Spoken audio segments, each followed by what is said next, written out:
నమస్తే, welcome to Suman TV. Diabetes once వచ్చిందని అంటే అదొక స్లో పాయిజన్ లాగా మన బాడీలో ఉన్నటువంటి అవయవాలన్నిటినీ కూడా సర్వనాశనం చేస్తూ ఉంటుంది.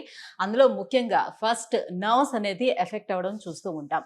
సో ఈ నర్వ్స్ ఎఫెక్ట్ అవ్వడం వల్ల వాళ్ళకి ఎక్కువగా కాళ్ళల్లో సూదులు గుచ్చుతున్నట్లుగా నొప్పి, మంటలు రావటం అనేది చూస్తూ ఉంటాం. ఆ బాధ కూడా వర్ణాతీతంగా ఉంటుంది. సో నిద్ర పట్టకపోవటం, ఎక్కడా కూడా ఒకంతటా సరిగ్గా కూర్చోలేకపోతారు, ఏ పని చేసుకోలేకపోతారు. అదొక నరకయాతనగా ఉంటుంది. దీనికి ఇప్పటి వరకు నార్మల్ మెడిసిన్స్ తప్పితే గానీ వేరే ఏ ట్రీట్మెంట్స్ కూడా అందుబాటులో లేకపోవటం వల్ల చాలా ఇబ్బందులు పడుతూ వచ్చారు. బట్ ఇప్పుడు అత్యాధునికంగా ఒక చికిత్సా పద్ధతి అందుబాటులోకి వచ్చేసింది.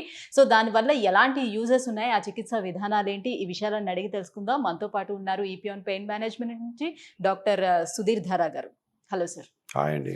సార్, నిజంగా డయాబెటీస్ అనేది ఇప్పుడు అందరికీ కామన్ డిసీజ్ లాగా అది తయారైపోతుందే కానీ బట్ దానివల్ల వచ్చే కాంప్లికేషన్స్ మాత్రం తలుచుకుంటేనే వాళ్ళకి తెలుస్తుంది ఆ బాధ ఎలా ఉంటుందని అనేది.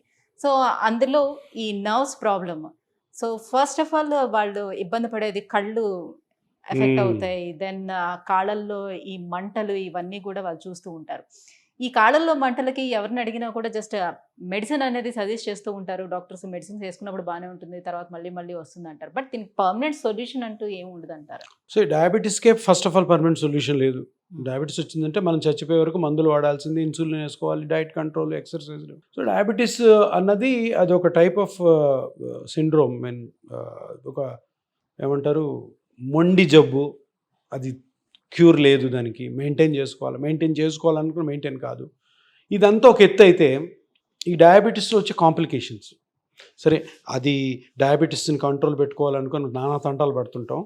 కానీ తంటాలు పడుతున్నా పడకపోయినా కూడాను కొన్ని కాంప్లికేషన్స్ కొంతమందిలో వస్తాయి.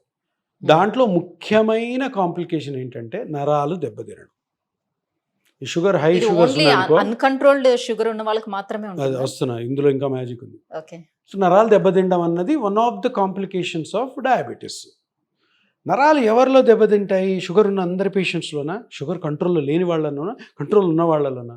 దగ్గర 30-40% డయాబెటీస్ ఉన్న పేషెంట్స్లో షుగర్ కంట్రోల్లో ఉన్నా లేకపోయినా ఈ నరాలు దెబ్బతింటాయి. అందరు అంటుంటారు, సార్ నా షుగర్ అస్సలు సూపర్ కంట్రోల్లో ఉంటుంది సార్, నా ఫ్రెండ్ ఉన్నాడు ఒకడు, వాడి షుగర్ ఎప్పుడు చూసినా 250-300 ఉంటుంది, వాడికేమో మంటలు రాలేదు, కాళ్ళ మంటలు, నాకు మంటలు వచ్చి ఏంది సార్ ఇదంటే. అదే డయాబెటీస్ యొక్క అవలక్షణం ఏంటంటే షుగర్ కంట్రోల్లో ఉన్నా లేకపోయినా నరాలు దెబ్బతింటాయి. నరాలు దెబ్బతిన్న నరాల నుంచి వచ్చే సిగ్నల్ని న్యూరోపతి అంటాం. ఏముంటాయి? మంటలు, తిమ్మిరి, మొద్దుబారడం. ఎక్కువ కాళ్ళలు ఎక్కడ? అరికాల్లో మొదలైతే పైన, అరికాలు పైన కొంచెం ఇక్కడ వరకు వస్తాయి. ఎట్లాంటి మంటలు అంటే ఫస్ట్లో ఏదో చిన్నగా ఉంటాయి, రాత్రిపూట లైట్గా డిస్టర్బ్ చేస్తుంటాయి, సరేలే ఏదో అనుకొని మనం ఆయిల్ పూసుకోవడం, మసాజులు చేసుకోవడం, షూ వేసుకోవడం చేస్తుంది. దాని తర్వాత నెమ్మదిగా మంటలు పెరుగుతాయి, సూత్తో గుచ్చినట్టుంటాయి, కత్తితో పొడిచినట్టుంటాయి. దుప్పటి రాత్రి టైం పడుకుంటే దుప్పటి తగిలితే షాక్ కొట్టినట్టుంటుంది. పడుకుంటాము 12-1 గంట వరకు నిద్రపోతాము, 1 గంటకి లేపుతుంది, ఇంకా నిద్ర పట్టదు. ఈ నిద్ర పట్టదని తెలిసి మందు బాబులందరూ మందు ఎక్కువ స్టార్ట్ చేస్తారు. డయాబెటీస్లో మందు వేస్తే ఇంకా ప్రమాదం. ఇంకా వాళ్ళు వినరు కదా, ఆల్రెడీ డయాబెటీస్లో మందు తాగేవాళ్ళు ఉంటారు కదా. ఈ మందు తాగేవాళ్ళు ఏంటంటే ఈ మంటలు భరించలేక మందు ఇంకొక 2-3 పెగ్గులు ఎక్కువైపోతుంటాయి. సో ఇది ఈ మందు తాగేవాళ్ళతో ప్రాబ్లం ఏంటంటే షుగర్ వల్ల నరాలు దెబ్బతింటాయి, ఆల్కహాల్ వల్ల కూడా నరాలు దెబ్బతింటాయి. ఆల్కహాలిక్ న్యూరైటిస్ అంటారు. వాళ్ళు ఏమనుకుంటారు, ఆల్కహాల్ తాగితే మంటలు తగ్గిపోతాయి అనుకుంటా, ఇంకా నరాలు దెబ్బతింటాయి. సో ఈ విధంగా భయంకరంగా న్యూరోపతి వల్ల సఫర్ అయ్యేవాళ్ళు దగ్గర కొన్ని కోట్ల మంది ఉన్నారు. ఎందుకంటే డయాబెటీస్ క్యూర్ లేదు, కంట్రోల్లో పెట్టుకున్నా కొంతమందిలో వస్తుంది. సో దగ్గర ఒక 100 మందిలో 30-40 మందికి షుగర్ ఉన్న వాళ్ళలో సివియర్ డయాబెటిక్ న్యూరోపతి ఉంటుంది. సరే దానికి ఏం ట్రీట్మెంట్? ఇప్పటి వరకు ఉన్న ట్రీట్మెంట్లు ఏంది? ప్రీగాబాలిన్, గాబాపెంటిన్, అమిట్రిప్టిలిన్, నార్ట్రిప్టిలిన్, డ్యులాక్సినిన్, వెన్ఫెలాక్సిన్, ఇవన్నీ ఒక 4-5 మందులు ప్రపంచంలో ఏ కంట్రీకి వెళ్ళినా ఇవే పెడతారు, పేర్లు మారుస్తారు. ఇవి తిప్పి కొట్టి మనోళ్ళు 3 నెలలు, 4 నెలలు, 5 నెలలు వాడే పని చేయక ఆపేస్తారు. ఎందుకంటే ఒక న్యూరాలజిస్ట్ దగ్గరికి వెళ్తే అవే మందులు ఒక పేరుతో రాస్తాడు, డాక్టర్లు మార్చగానే ఆయన పేరు మార్చి అవే పెడతాడు. అంటే ఇవి కూడా కంటిన్యూస్ గా అలాగా వాడుతూ ఉండడం వల్ల ఏమన్నా ఇంకొక తప్పకుండా కెమికల్స్ కదా బాడీలోకి వెళ్ళాయంటే ఏదో ఒక చేంజెస్. కిడ్నీ లివర్ నుంచి వెళ్ళాలా, లివర్ డిటాక్సిఫై చేస్తుంది, కిడ్నీ ఎక్స్క్రీట్ చేస్తుంది. సో ఆ 2 ఆర్గాన్స్ దెబ్బతింటాయి కదా అనవసరమైన మందులు వేసుకుంటే. కొంతమంది ఏదోలే కంట్రోల్లో ఉంది, లేదంటే ఇవి మానేస్తే ఇంకా ఎక్కువ అయిపోతుందని వేసుకుంటానే ఉంటారు. సో డయాబెటీస్లో ఉన్న ఒక మేజర్ సీక్రెట్ ఏంటి చెప్పనా, డయాబెటీస్ వల్ల మనుషులు చనిపోరు, డయాబెటీస్ వేసుకున్న మాత్రల వల్ల చనిపోతారు తొందరగా. ఎందుకు, అన్ని మందులు తినాల్సిందే.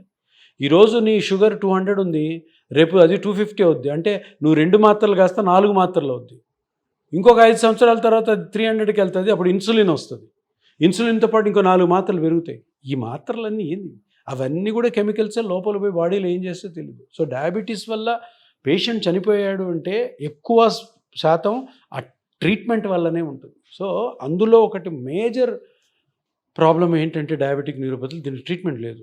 సరే డయాబెటీస్కి లేదు, ఆ కాంప్లికేషన్ కన్నా ట్రీట్మెంట్ ఉండాలి, లేదు. కానీ ఇది ఏంటిది, నరం నుంచి వచ్చే సిగ్నల్. ఇప్పుడు మజిల్ నుంచి పెయిన్ వచ్చింది, చాలా ఈజీ ట్రీట్ చేయడం. బోన్ నుంచి పెయిన్ వచ్చింది, ఈజీ ట్రీట్ చేయడం. లిగమెంట్ నుంచి వచ్చింది, ఈజీ ట్రీట్ చేయడం. టెండాన్ నుంచి వచ్చింది, చాలా సులభం ట్రీట్ చేయడం. ఎందుకంటే అవి సింపుల్ స్ట్రక్చర్. నరం సింపుల్ స్ట్రక్చర్ కాదు. నరం నుంచి చాలా ఇంపల్సెస్, ఎలక్ట్రికల్ ఇంపల్సెస్ బ్రెయిన్కి వెళ్ళి మనం ముట్టుకున్నారు, కొట్టారు, గిచ్చారు, గిల్లారు అని తెలుస్తుంది. సో ఇది బేసికలీ కంప్యూటర్ వైర్ లాగా అనుకోండి.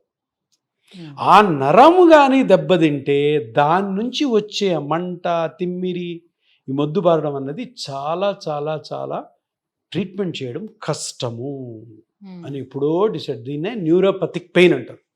డయాబెటీస్లో వచ్చిందని డయాబెటిక్ న్యూరోపతి. సో దీనికి ట్రీట్మెంట్ లేదు కాబట్టి ఆ ట్యాబ్లెట్లు వాడి వాడి విసిగిపోయి ఇంకా ఆయిల్లు, హోమియోపతి, ఆయుర్వేదిక్ అన్నీ ట్రై చేస్తుంటారు. ఒక ట్రీట్మెంటు దీనికి ఉంది, దీనికి కాదు. జనరల్గా నరాలు దెబ్బతిని నరాల నుంచి వచ్చే ఈ టైప్ ఆఫ్ పెయిన్ బాడీలో వేరే పార్ట్స్లో వస్తాయి. ఎగ్జాంపుల్, ఈ రిబ్స్లో నొప్పి వస్తుంది. ఈ రిబ్ అంతా కూడాను, ఈ చెస్ట్లో సైడ్లో కరెంట్ షాక్ కొట్టినట్టు లేదా సూత్తో గుచ్చినట్టు మంటగా ఉండదు. దాన్ని ఇంటర్కాస్టల్ న్యూరాలజీ అంటారు. ఇది డయాగ్నోస్ చేయడమే కష్టం. చాలామంది డాక్టర్లు డయాగ్నోస్ చేయలేరు. నువ్వు ఏ ఎంఆర్ఐ తీసినా అది కనపడదు. అది ట్రీట్ చేసే డాక్టర్కే తెలుసు. నేను చాలా కేసెస్ ట్రీట్ చేస్తుంటా. ఇంటర్కాస్టల్ న్యూరాలజీ అంటారు. చెస్ట్లో పెయిన్, అది కూడా నరం నుంచి వచ్చే నొప్పి. అది కూడా ప్రీగాబెలిన్ గాబాపెంటిన్ వేసుకుంటే తగ్గదు. దానికి నేను ఒక రేడియో ఫ్రీక్వెన్సీ అబ్లేషన్ అని ఒక ట్రీట్మెంట్ ఎప్పటి నుంచో ఉంది, అది చేస్తూ ఉంటాను. చాలా మంచి రిజల్ట్స్ వస్తాయి. చాలామంది 90% డాక్టర్స్కి ఆ ట్రీట్మెంట్ తెలియదు. ప్లస్ ఆల్సో చాలామందికి అది ఏదోలే అనుకొని ఏదో మందులు పెట్టిస్తారు. అదేవిధంగా ట్రైజెమినల్ న్యూరాలజీ అని ఉంటుంది. ఇది కూడా ట్రైజెమినల్ నర్వ్కి ఏమైనా డ్యామేజ్ అయితే వచ్చే పెయిన్, ఫేస్లో ఒక సైడ్ షాక్ లాగా వస్తుంది. మనం చాలాసార్లు డిస్కస్ చేసుకున్నాం. దానికి కూడా ఈ ట్రీట్మెంట్ వాడతాం. ఈ ట్రీట్మెంట్ నేను డయాబెటిక్ న్యూరోపతికి నరాలు దెబ్బతినడం వల్లనే వస్తుంది కదా. సో ఇదెందుకు చేయకూడదు, ఇదెందుకు ఆ నర్వ్ని ఐడెంటిఫై చేసి ఏ నరం వల్ల వస్తుందో అక్కడ రేడియో ఫ్రీక్వెన్సీ అబ్లేషన్ చేస్తే ఎందుకు తగ్గదని ఒక పేషెంట్కి ట్రై చేయడంతో అది మంచిగా రెస్పాన్స్ వస్తే వెంటనే అందరికీ చెప్తా ఉన్నాను. మంచి రిజల్ట్ వస్తుంది. 100% నేను గ్యారంటీ ఇవ్వలేను, కానీ ఇప్పుడు వరకు మీకు వేరే ఆప్షన్ లేదు కాబట్టి, మందులు ఆల్రెడీ వాడేశారు కాబట్టి ఇది తీసుకోండి.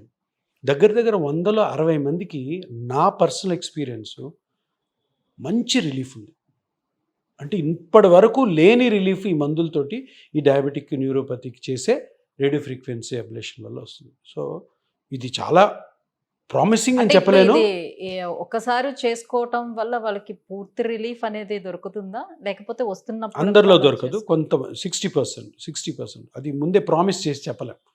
ఎందుకంటే కొంతమంది తగ్గొచ్చు. ఇంకోటి దీంట్లో చాలా ఇంపార్టెంట్, షుగర్ కంట్రోల్లో పెట్టుకోవాలి. ఎందుకంటే ఇప్పటి వరకు మీకు షుగర్ వల్ల డ్యామేజ్ అయినటువంటి నర్వ్స్ ఇంక వాటిని రివర్స్ తేలేం, దాన్ని ట్రీట్మెంట్ చేసే తగ్గించాలి. షుగర్ కంట్రోల్ పెట్టుకుంటే కొత్త నరాలు డ్యామేజ్ కాకుండా ఉంటాయి. అంటే రేడియో ఫ్రీక్వెన్సీ అబ్లేషన్లో ఏం చేస్తారు? చిన్న లేజర్ లాంటి ట్రీట్మెంట్ ఇది.